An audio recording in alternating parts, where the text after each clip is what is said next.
síndromes parenquimatosos agrupan el síndrome de condensación, el síndrome intersticial y el síndrome caritario. El síndrome de condensación, en él se describe la neumonía y atelectasia. En el síndrome intersticial se encuentran patologías asociadas a enfermedades reumatológicas, agentes ocupacionales o fármacos, las enfermedades granulomatosas, la neumonía intersticial idiopática.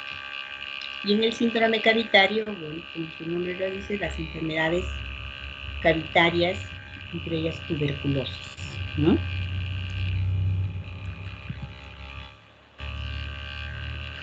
¿Cómo se definen los síndromes pulmonares parenquimales?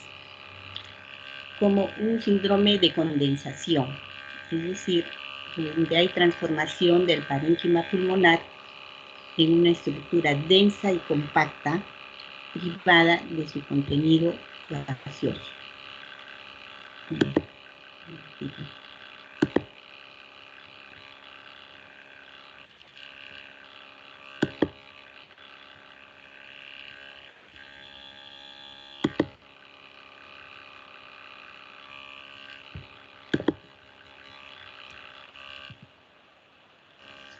En cuanto a la etiología, se encuentran neumonía, atelectasias y tumores.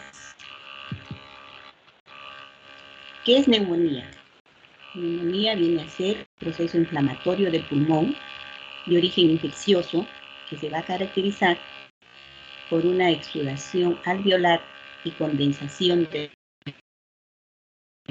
parénquima.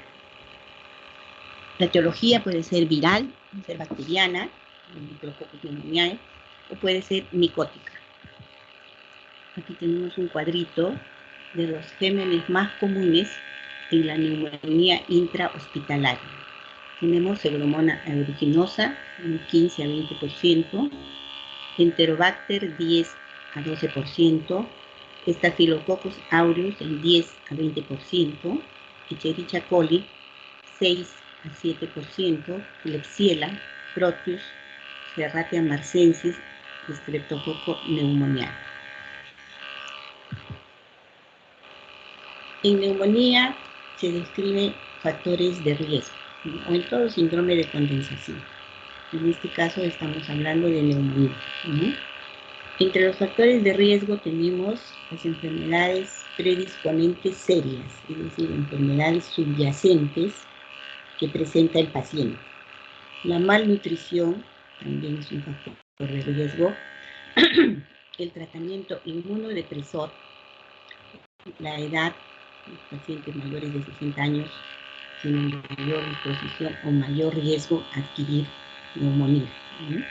Pacientes sometidos a cirugía reciente, a procedimientos con técnicas invasivas, aquellos que padecen enfermedades neuromusculares, pacientes con depresión o compromiso de la conciencia, el sensorio comprometido, pacientes con el uso de antiácidos en forma prolongada, pacientes con estancia prolongada en la unidad de cuidados intensivos, aquellos que presentan intubación endotraqueal o pacientes que se encuentran con soporte mecánico ventilatorio, es decir, conectados a un ventilador.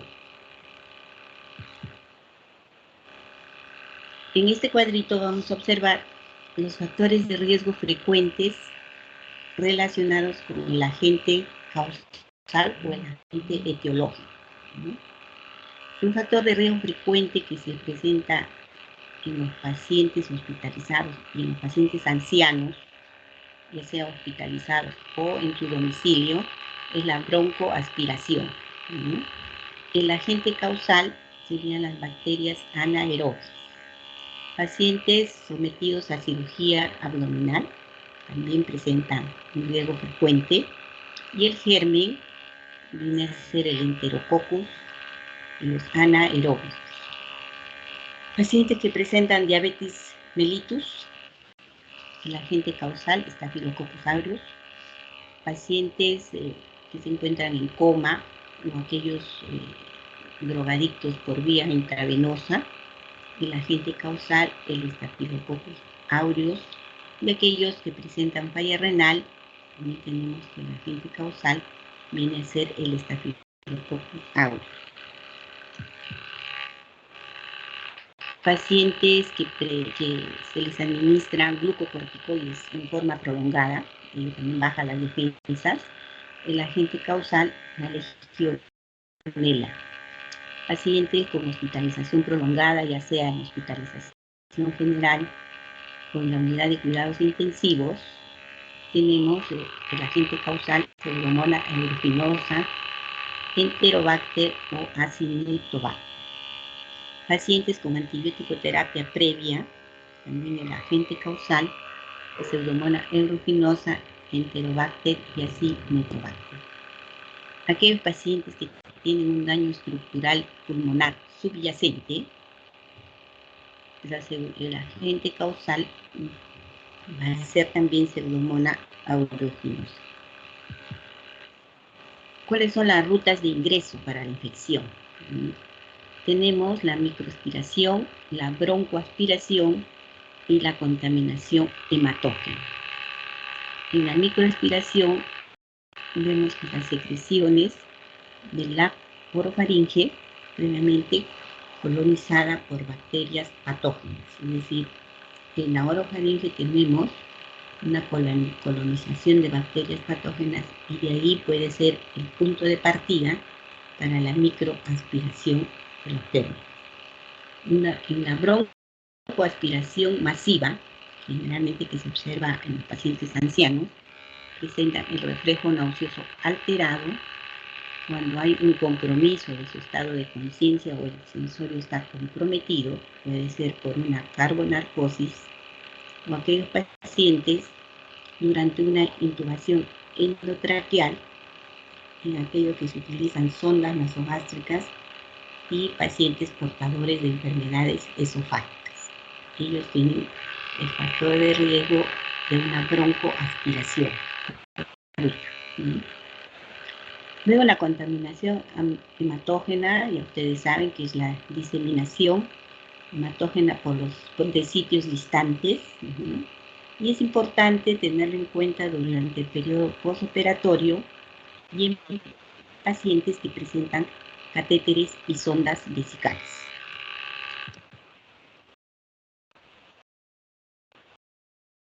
Esta es la ruta para la infección.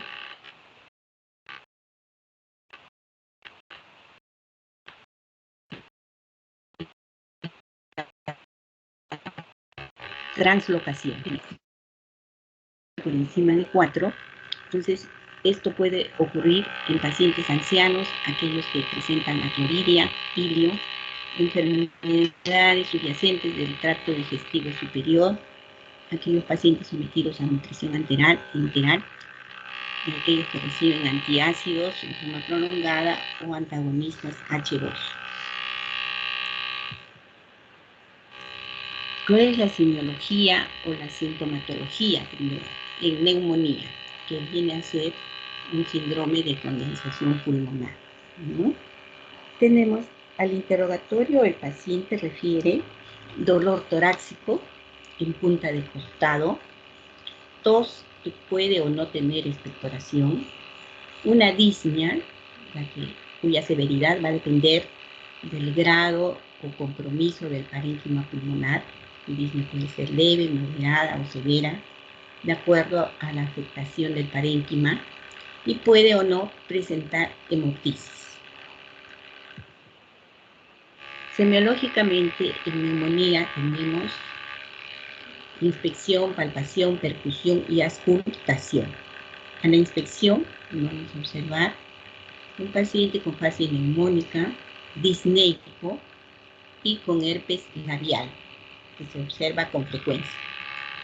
A la palpación, la elasticidad va a estar disminuida, la expansión en las bases están disminuidas y las vibraciones vocales están aumentadas. A la percusión vamos a encontrar matidez y una columna sonora. Y en la auscultación se describen 3 periodos, ¿no? El primer periodo que viene a ser el inicio del exudado, el segundo la consolidación del exudado Y el tercero, la resolución del exudado, es decir, la resolución ya del cuadro neumónico, ¿no? En el primer periodo donde se inicia el exudado, semiológicamente, ¿qué vamos a encontrar a la auscultación? Un murmullo vesicular disminuido y estertores crepitantes. En el segundo periodo, donde este exudado se va consolidando, el murmullo vesicular está abolido, podemos encontrar un soplo tubárico, broncofonía, pictoriloquia o pictoriloquia áfona. Y en el tercer periodo, que es el periodo de resolución, el murmullo vesicular sigue abolido, está disminuido y persisten los estertores crepitantes. Si se recuerdan ustedes, en la neumonía lo que se va a producir es una exudación, ¿no? En diferentes periodos, donde el murmullo vesicular va a estar abolido generalmente y se auscultan crepitantes. Aquí tenemos nuevamente la auscultación de un paciente, ¿no? El murmullo vesicular ha desaparecido, es decir, el murmullo vesicular abolido, que es reemplazado por una respiración de tipo laringotraqueal. Podemos auscultar soplo tubárico y estertores húmedos, que vienen a ser los crepitantes. Al realizar la auscultación de la voz, les había mencionado, podemos encontrar broncofonía, que viene a ser un aumento de la resonancia de la voz, pero sin mayor nitidez. Pectoriloquia, que se denomina el pecho que habla, es decir, la voz se escucha nítidamente, clara y fuerte. Y la pectoriloquia áfona, que viene a ser la voz cuchicheada, ¿no? Se oye clara y fuerte. Para llegar al diagnóstico de neumonía, tenemos que basarnos en la historia clínica, ¿no? Que es el elemento fundamental para el diagnóstico de todas las enfermedades, no solo de neumonía, y de la historia clínica, de una buena historia clínica, se va a desprender 60% del diagnóstico, ¿no? Aparte de ello, como ya les había mencionado, de una buena historia clínica, contamos con los exámenes de ayuda al diagnóstico, que pueden ser exámenes de laboratorio y exámenes de imágenes, ¿no? Entre las imágenes tenemos radiografías, tomografías, resonancia, es decir, yendo de lo más simple a lo más complejo, ¿no? En este caso, para el diagnóstico de una neumonía, solicitamos una radiografía de tórax como un elemento fundamental para corroborar el diagnóstico, y en ella vamos a observar opacidades lobares que se ubican generalmente en la parte inferior, en el tercio inferior. Pueden ustedes observar aquí una radiografía donde se ve una radioopacidad que compromete el tercio inferior del hemitórax derecho, compatible con un síndrome de condensación o neumonía. Aquí tenemos otra imagen donde vemos una radioopacidad que compromete el tercio superior del hemitórax derecho a nivel ápico subclavicular, compatible también con un síndrome de condensación, ¿no? La neumonía puede ubicarse a cualquier nivel, en el tercio superior, en el tercio medio, en el tercio inferior, ¿no? Generalmente su localización es más en el tercio inferior, pero ello no significa que no podamos observar neumonía, como en este caso, a nivel del tercio superior o a nivel ápico subclavicular derecho. Aquí tenemos otra de tórax, voy a ver haciendo un poco de mental. ¿Qué observan allí?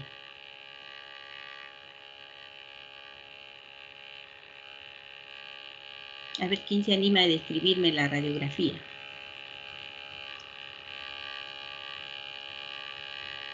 Morales, creo que apellida la delegada. ¿Sí? Hola. Delegada. Sí, doctora, disculpe, está fallando un poco mi audio. No están, pensé que ya todos se habían ido. ¿Morales es tu apellido? Disculpa. Sí, doctora. Sí. A ver, ¿qué te parece esa plaquita? ¿Cómo la describirías?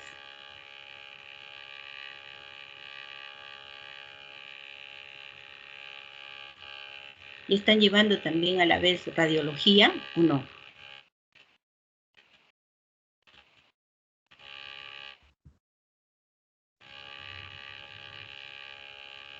Hola. Sí.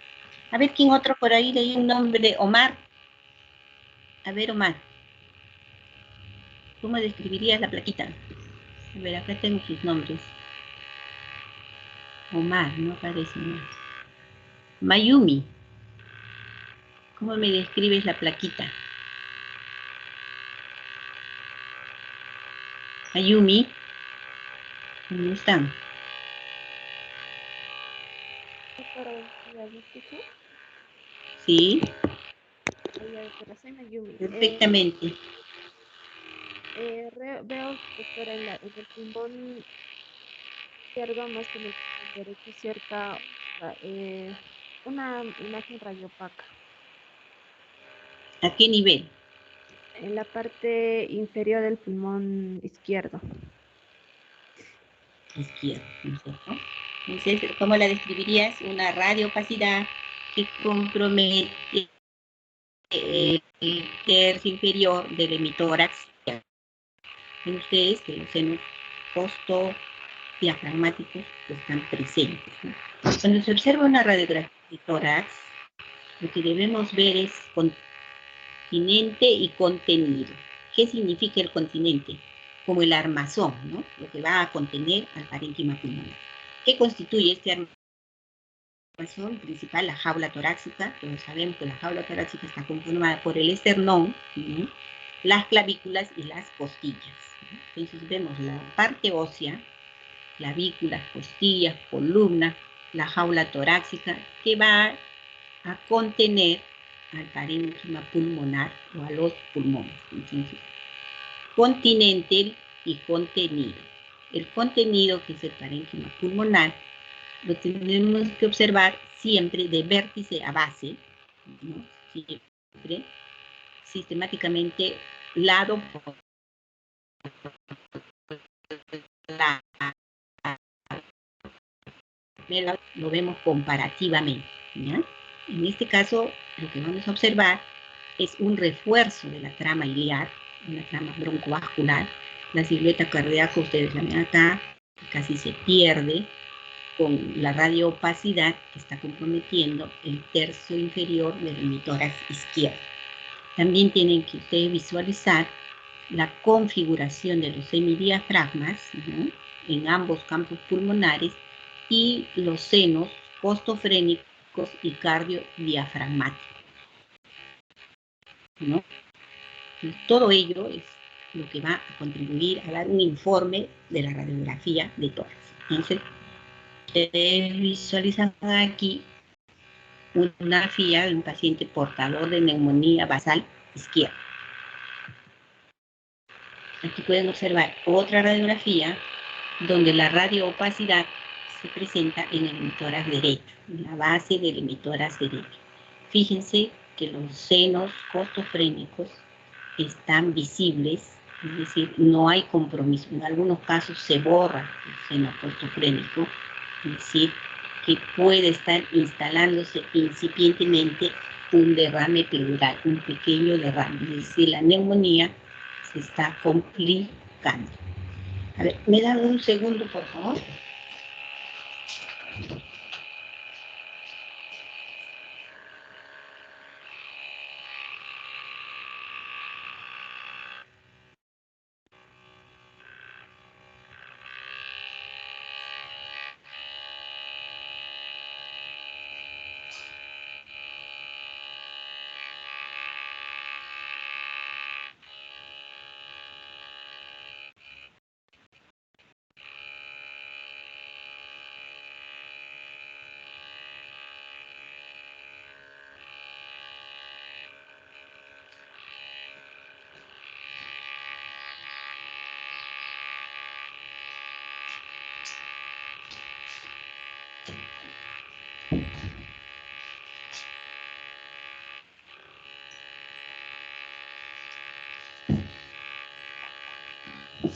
Bien, entonces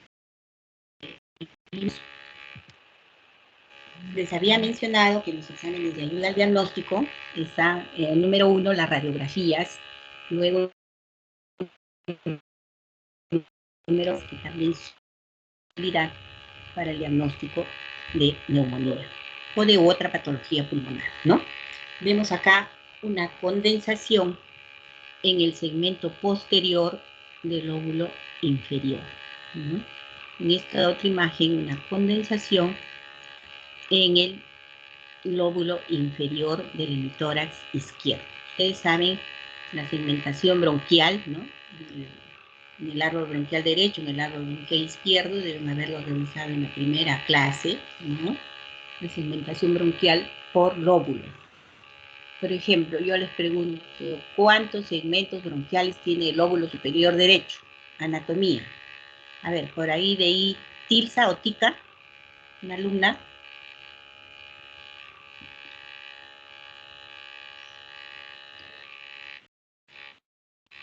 Hola, Diego. Presente, Diego.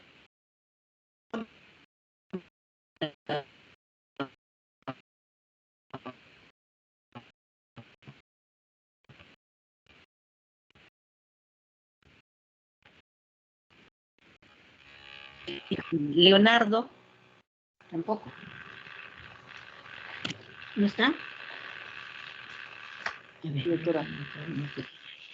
Leonardo, ¿me contesta? ¿Sí? Sí, doctora, solo que, doctora, en su audio se escucha un ruido desde el inicio. Sí, pues, eso es. Se hace un poco Ese es el difícil. audio. Ustedes saben que a veces tengo que apagar el audio, pero como ahora me toca hablar, no puedo apagarlo. No, sí, doctora, sí. No, continúe, doctora. Solo le comentaba.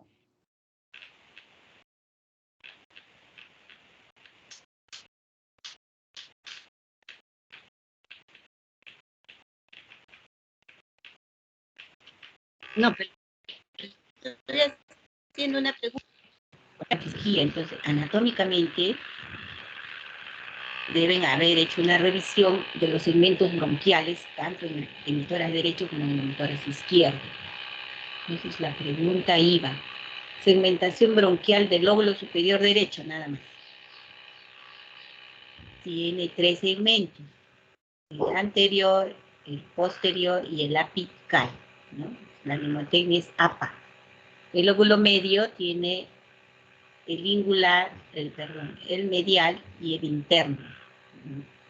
Y el inferior, el lóbulo inferior, tiene el anterior, el lateral, el posterior, el inferior y el superior del inferior, que es conocido como el segmento de Nelson. Entonces, recordando lo que es la segmentación bronquial en el hemitórax derecho, ¿no? En el izquierdo se fusiona el lóbulo superior derecho, el apical, con el posterior, y solo queda el anterior. Entonces solo hay 2 segmentos, ¿no? De eso tienen que revisar, eso van a tener que ustedes tenerlo así en la punta de la lengua, sobre todo cuando se hacen exámenes de broncoscopía, ¿no? Que se entran con el broncoscopio y van a decir tumoración en el segmento apical del lóbulo superior derecho. Entonces ella tiene que ubicarse mentalmente por dónde está. O sangrado en el segmento de Nelson. Tienen que pensar dónde está el segmento de Nelson. El segmento de Nelson está en el lóbulo inferior del hemitórax izquierdo y es el segmento 6 o es el segmento superior del lóbulo inferior. Entonces, esa es la segmentación bronquial. Ustedes tienen que saberla como el ABC, ¿sí? Entonces, en esta tomografía vemos que la condensación, en la primera está en el segmento posterior del lóbulo inferior, y aquí también tenemos en el lóbulo inferior el segmento posterior. La tomografía siempre nos permite ver un broncograma aéreo. Ustedes ven nítidamente estas imágenes acá, como un arbolito, que es la presencia de aire en los bronquios, y es un signo patognomónico de neumonía. Cuando ustedes vean un broncograma aéreo, en una tomografía de tórax, inmediatamente lo asocian que es patognomónico de neumonía. Eso se describe básicamente en radiología, ¿no? Radiológicamente los radiólogos, valga la redundancia, describen en sus informes, ¿no? Broncograma aéreo, con las líneas B de Kerley, ¿no? Ustedes pueden observar en esta tomografía nítidamente lo que es el broncograma aéreo y que nunca se van a olvidar, porque no siempre se ve así, ¿ya? Ahora, en neumonía, ¿qué factores pronósticos de muerte se mencionan? Tenemos la edad avanzada, una calidad de vida mala en el paciente, ¿no? Paciente que presenta enfermedades de evolución rápida o enfermedades que van a tener una evolución fatal. Aquellos pacientes con déficit inmunitario, es decir, inmunosuprimidos, pacientes con cáncer, con SIDA, con trasplantes, pacientes que ingresan a una unidad de cuidados intensivos quirúrgicos, aquellos que necesitan oxígeno a concentraciones superiores al 35%, aquellos que tienen que estar sometidos a una presión positiva al final de la expiración en un ventilador mecánico. Ustedes en una oportunidad van a escuchar pacientes sometidos a ventilación mecánica PIP de 4. ¿Qué es ese PIP? Es la presión positiva al final de la expiración, ¿no? Entonces, aquellos pacientes en UCI, el paciente con ventilador está en UCI, ¿no? Que tiene una presión positiva de 4, por decirlo así, también es un factor pronóstico reservado, ¿no? Un factor pronóstico de mortalidad, o que nos va indicando la gravedad del paciente, ¿no? Y aquellos pacientes que están sometidos a reintubación. Entonces, hasta ahí es un resumen de lo que es neumonía. Otra patología que se encuentra dentro de los síndromes de condensación, tenemos la atelectasia. ¿Qué significa atelectasia? Aquella que se caracteriza porque hay un colapso del pulmón. Puede ser de un pulmón, del lóbulo, de un segmento o del alveolo. ¿Por qué se produce este colapso? Por un trastorno en la ventilación. Hay pérdida del contenido aéreo, ¿no? Imagínense ustedes un globo inflado, lo desinflan, el globo se colapsa, ¿no? Algo semejante ocurre en el pulmón cuando se produce una atelectasia, ¿no? Hay un colapso, ya sea de un pulmón, de un lóbulo, de un segmento o del alveolo.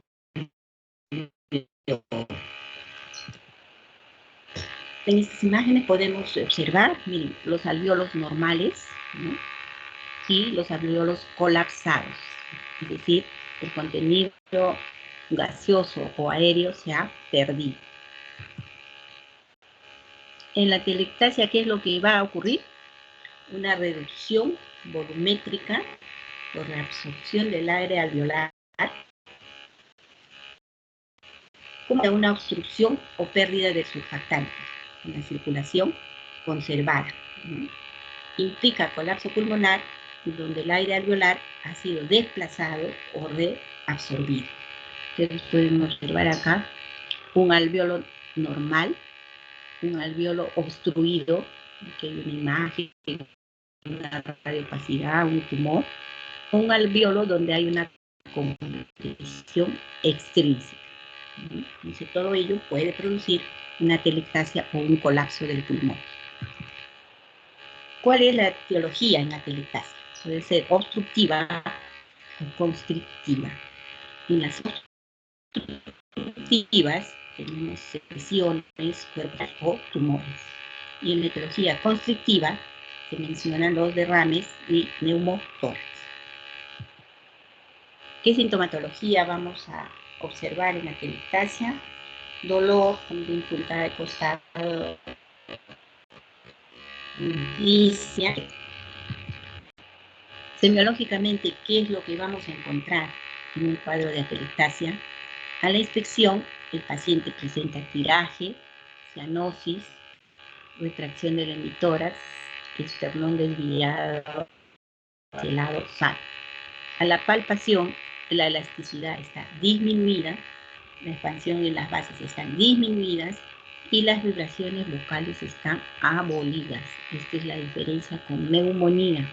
Recuerden ustedes, neumonía, la palpación, vibraciones vocales aumentadas. O sea, en atelectasia, la palpación, vibraciones vocales abolidas. A la percusión, sistematidez, la auscultación,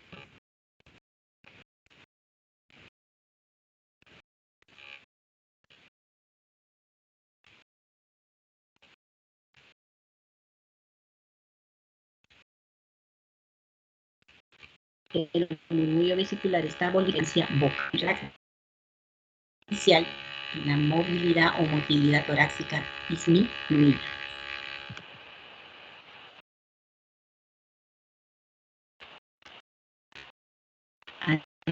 La palpación, como les había mencionado, vibraciones vocales disminuidas. Y ustedes, como el pulmón sano, como está colapsado en el tórax izquierdo.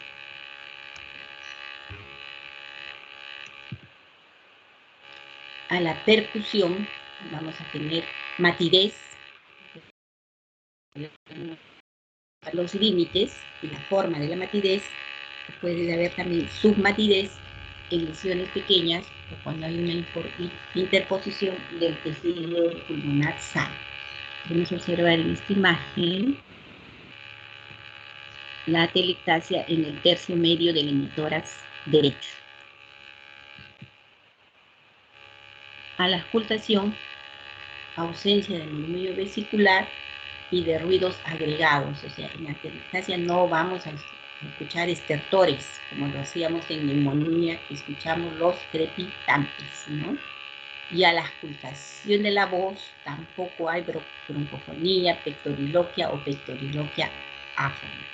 Entonces, graben ustedes la diferencia que existe semiológicamente en neumonía y en atelectasia, sobre todo a la auscultación.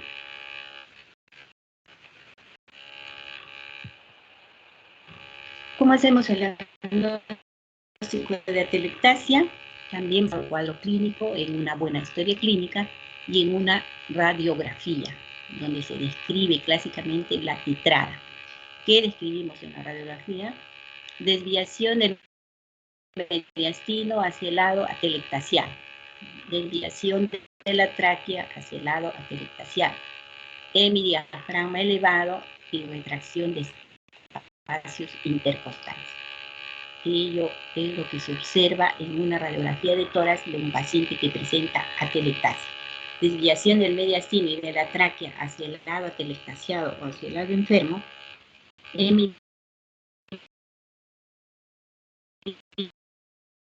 diafragma elevado y los espacios intercostales. Ya, vamos a describir qué se observa.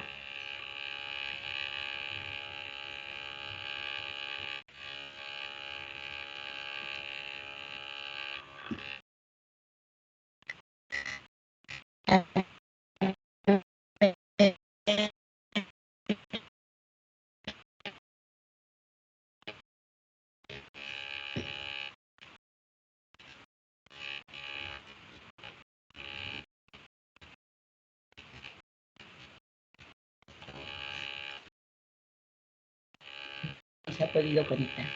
¿Ninguno de ustedes se anima a describir la radiografía?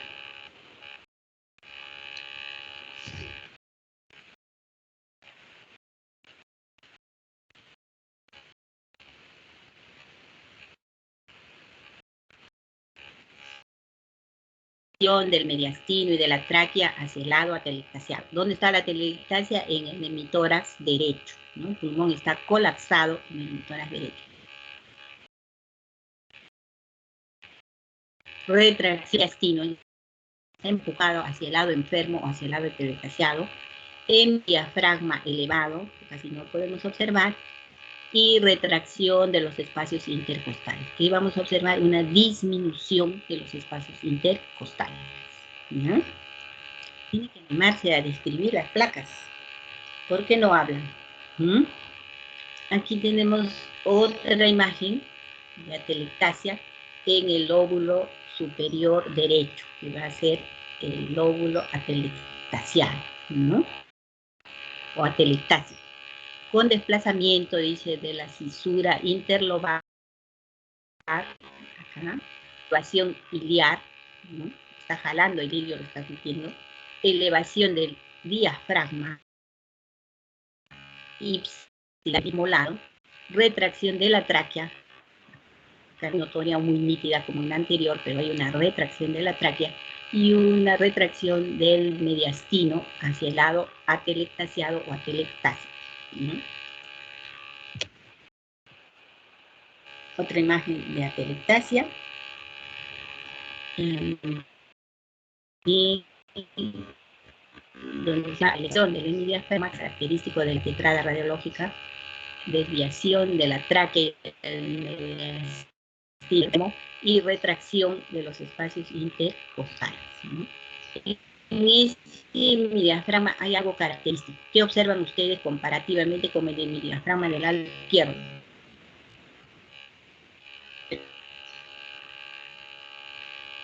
A ver, respóndame, por favor, porque si no voy a pensar que no hay nadie en la clase. Doctora, ¿sí? Su audio escucha entrecortado y con un ruido. No le escuché bien la pregunta. Hace rato está así su audio, no le escuché bien. No sé si a los demás compañeros les pasa. ¿Qué se observa en el diafragma derecho? Pregunto. ¿Qué observan? está más elevado que el izquierdo. Ya. Aparte de estar más elevado que el izquierdo, ¿qué más hay? Hay una característica comparativamente. Hay como una muesca en tienda de campo. Esta. Ese es el signo de la carpa o el signo de campaña, como dicen, ¿no? Una carpa de campaña. ¿Qué significa eso? ¿Cómo se traduce clínicamente?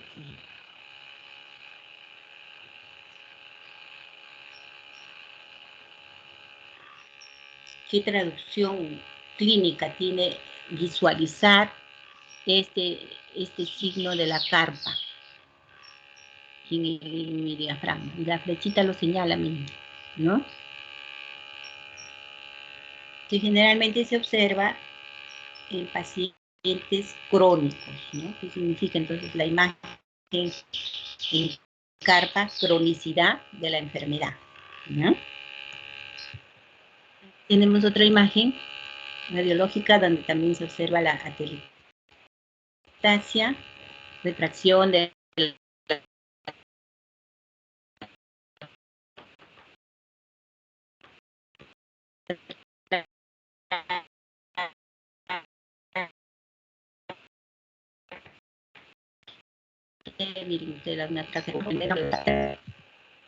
luego pasamos a lo que es enfermedad pulmonar intersticial, ¿no? En donde va a agrupar un grupo heterogéneo de enfermedades bajo la misma denominación, ¿no? ¿Qué significa enfermedad pulmonar intersticial? Es decir, que hay un componente fibrótico, por decirlo así, ¿no? Lo que va a producir restricción pulmonar y el paciente va a presentar disnea, ¿no? Porque tiene un proceso restrictivo, ¿no? Es poco frecuente que las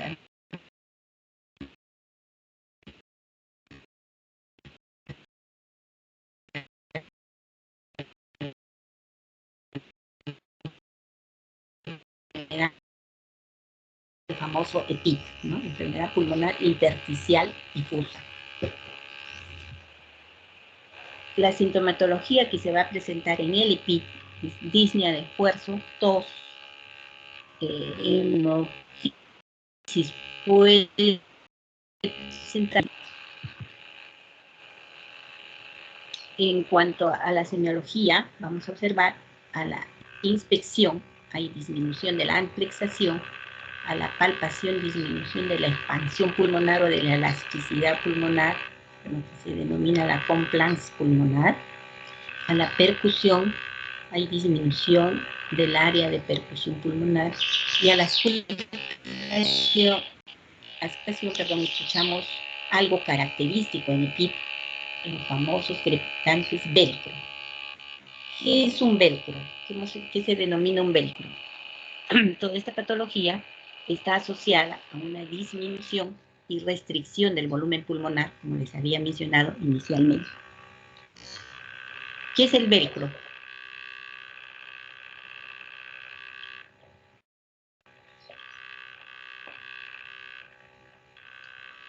Hola. Ahí está escrito, ¿qué es el velcro? Es un crepitante, ¿no? En estertores húmedos, en crepitantes, ¿en qué tiempo escucho yo los crepitantes? No en EPIT, sino en una enfermedad X. Supongamos en neumonía. ¿En qué tiempo? ¿Ya hicieron la clase de estertores todavía? Al final de la Hola. inspiración. Aún no hemos hecho Al la clase. final. Muy bien, no sé quién me contestó, pero correcto.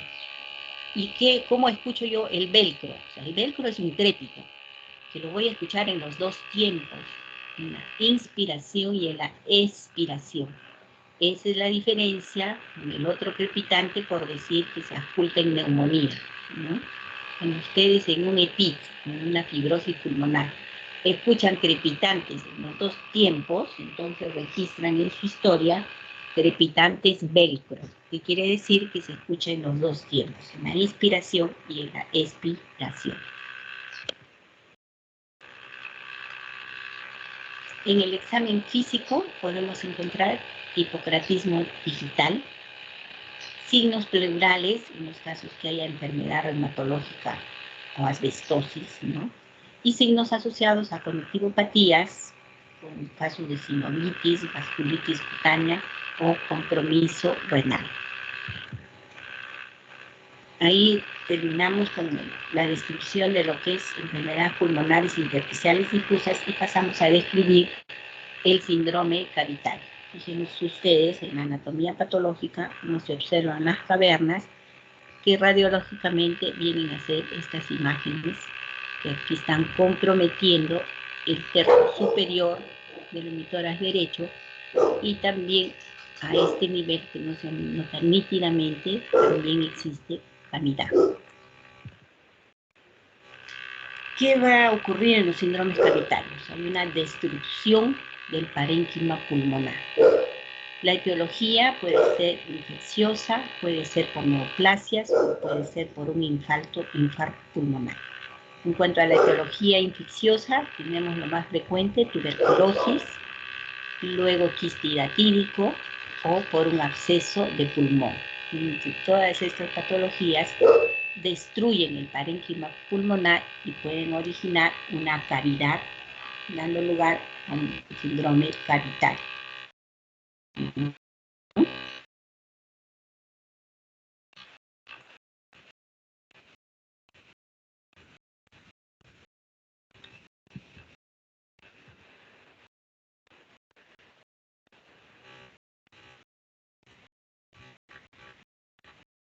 El síndrome cavitario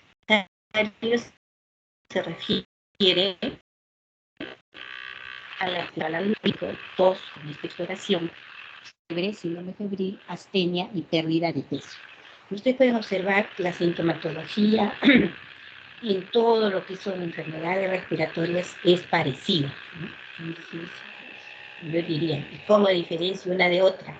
Para ello está el examen físico, inspección, palpación, de la ayuda al diagnóstico, ¿no?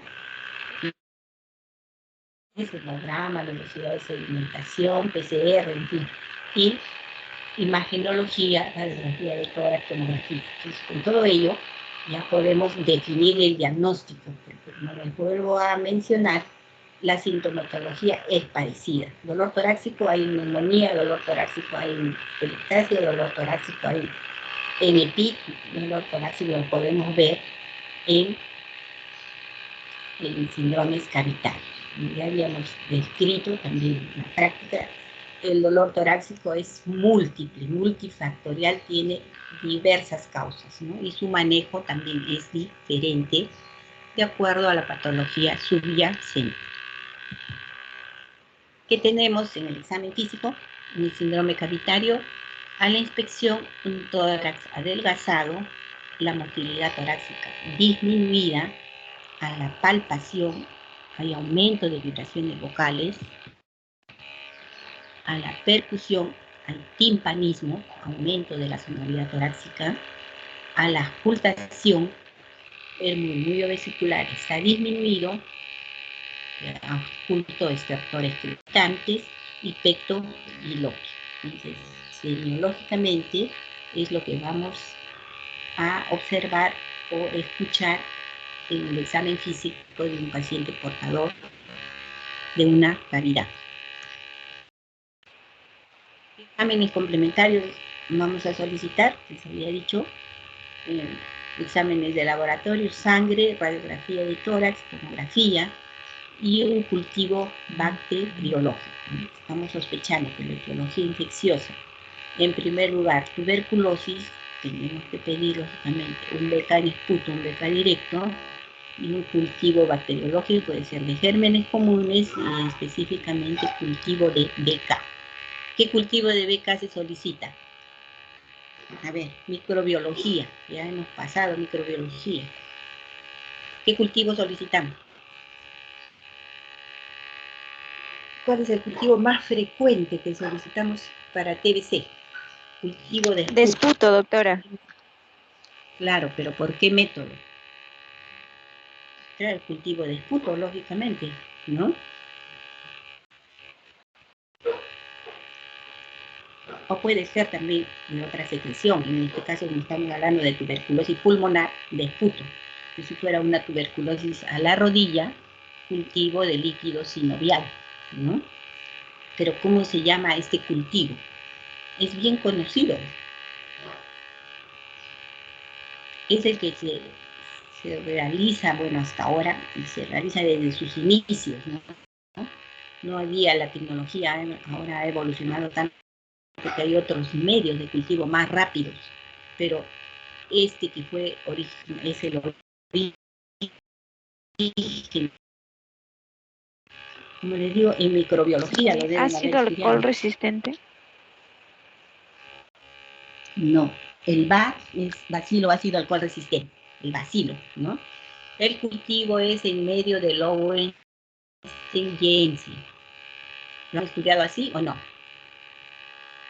Cultivo de BK en esputo Lowenstein-Jensen, lo pueden poner entre paréntesis. No, les digo, ahora la tecnología ha avanzado tanto que tenemos cultivos de reacción de cadena en polimerasa, o sea, un PCR, podemos pedir también un cultivo de BK en esputo para tener una respuesta más rápida al BK, del cultivo de BK, pero anteriormente sí he medido cultivo de BK en esputo por el método de Lowenstein-Jensen que demora 60 días, o sea, demora 2 meses. O si está el paciente muy infectado, los bacilos están que bailan en su pulmón, entonces el resultado puede salir positivo a los 30 días, ¿no? Cultivo de Lowenstein-Jensen positivo a los 30 días, pero generalmente la literatura describe la positividad a los 45 o 60 días. Si fuera negativo a los 60 días y tenemos un paciente con un cuadro clínico radiológico compatible con TBC pulmonar, podemos esperar un mes más todavía a que se desarrolle el BK. Y si no se desarrolla, igual le damos tratamiento específico por cuadro clínico radiológico. ¿Ya? Entonces, esos son los exámenes que tenemos en el síndrome cavitario. ¿Y qué signos radiológicos de cavitación vamos a observar? Ya parte del pulmón, pero es más frecuente en la periferia. Esta cavidad no tiene vaso sanguíneo y según su contenido puede ser llena, semillena o vacía. Según sus paredes, la cavidad puede ser de bordes finos o de bordes gruesos, y según su forma tenemos una cavidad redonda, oval, en hoja de trébol, es decir, puede adquirir diferentes formas. Aquí tenemos una radiografía que nos muestra una cavidad en el emisor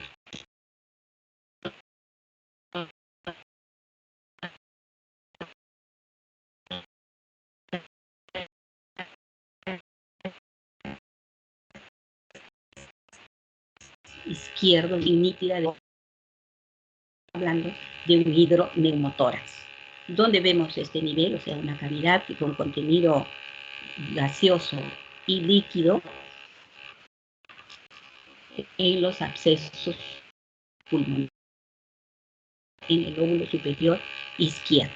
¿No? Ya les había dicho, se define la cavidad por sus bordes, ¿no? Su contorno, puede estar llena, semillena, puede estar vacía, acá está llena de aire y de líquido, ¿no?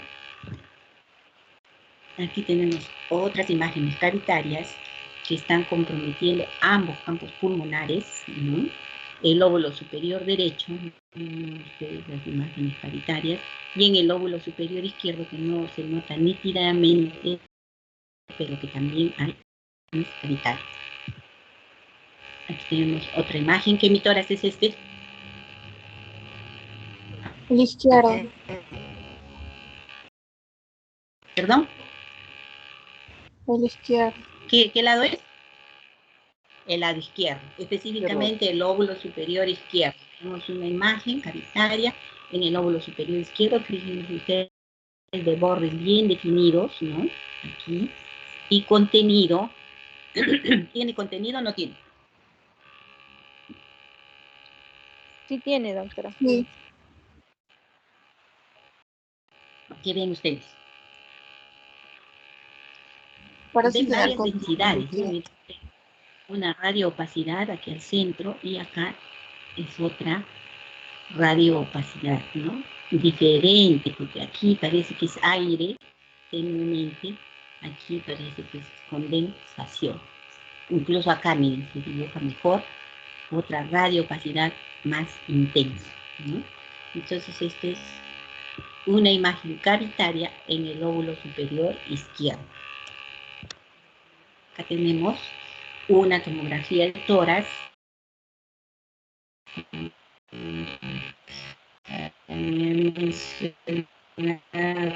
También imagen cavitaria pequeñita de este nivel, que es el, y una imagen cavitaria en la periferia. Pueden ustedes observar la pequeñita, que posiblemente esta imagen cavitaria en la periferia no la vamos a observar en una radiografía simple de tórax, ¿no? Pero sí en una tomografía. Y al lado opuesto, ¿no? En el tórax izquierdo también tenemos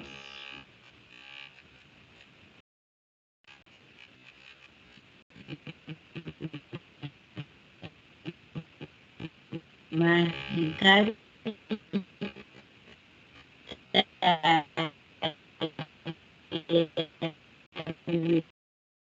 indica mal pronóstico, es signo de mal pronóstico, probablemente sea de etiología neoplásica. Entonces debemos observar los bordes, el contenido, la superficie que presenta, ¿no?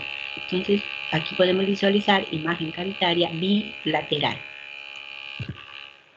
Este es un cuadrito donde vamos a resumir, ¿no? Los signos: inspección, palpación, percusión, auscultación de una cavidad con condensación pericavitaria con bronquio permeable y una cavidad sin condensación pericavitaria y sin bronquio permeable.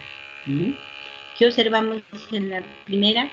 Retracción torácica localizada. En la cavidad sin condensación también hay retracción torácica localizada. A la palpación, la elasticidad está disminuida, la expansión está disminuida, las vibraciones locales están disminuidas. En una cavidad sin condensación, la elasticidad está disminuida, la expansión está disminuida, abundas. La principal diferencia la vamos a encontrar a la percusión. Miren, en la cavidad con condensación, digamos, matidez, que contiene líquido, en la cavidad sin condensación, la timpa misma, ¿no? En cuanto a la auscultación, en la primera hay un soplo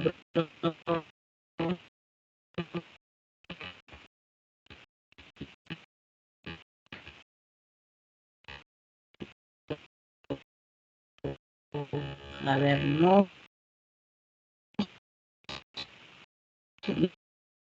Vamos a encontrar pectoriloctafona ni broncofonía, ¿no?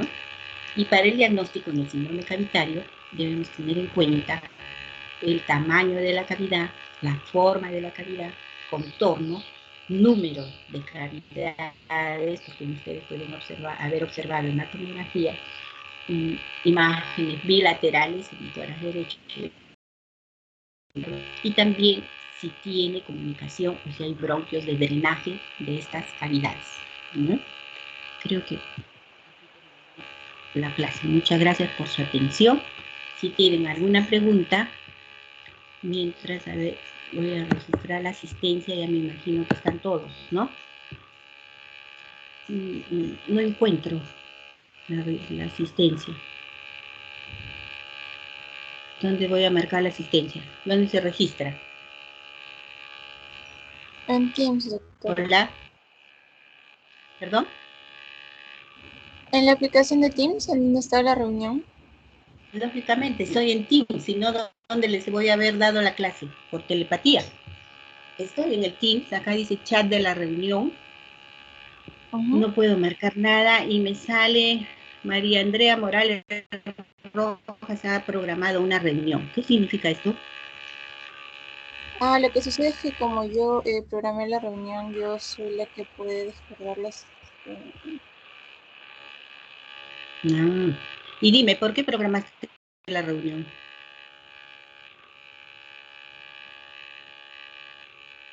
Una pregunta.